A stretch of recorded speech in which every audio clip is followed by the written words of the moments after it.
Magandang araw po sa inyo lahat.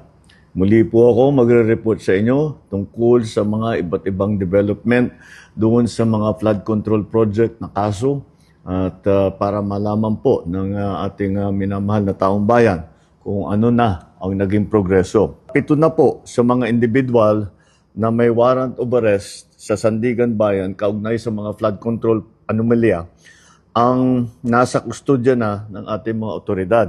Isa naman sa kanila na inaresto ng NBI at 6 naman ay voluntaryong sumuko sa CIDG. Meron din 2 akusado po na nagpahayag na ng intensyon na sumuko at susundin na ang PNP CIDG. Yung isa pong nahuli ng NBI ay natagpuan doon hindi sa kanyang sariling tirahan. Kaya't mananagot din yung mga nagtatago sa kanila.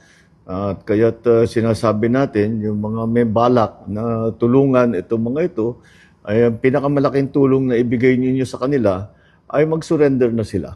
At para makasagot na sila dito sa mga aligasyon na hinaharap nila. Wala pong mga special treatment itong mga ito. Mananatili sila sa kustodya ng NBI habang inaantay ang utos ng korte. Muli, sa 3 warrant at 16 na pangalan, 7 na ang hawak ng ating otoridad. 2 susuko na.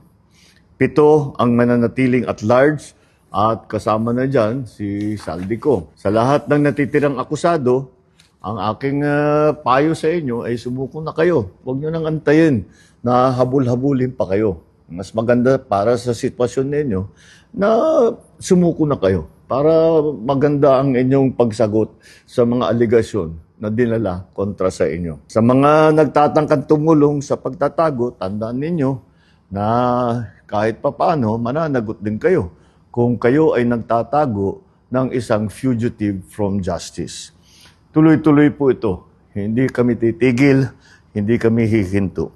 Maraming salamat po. Magandang araw sa inyo.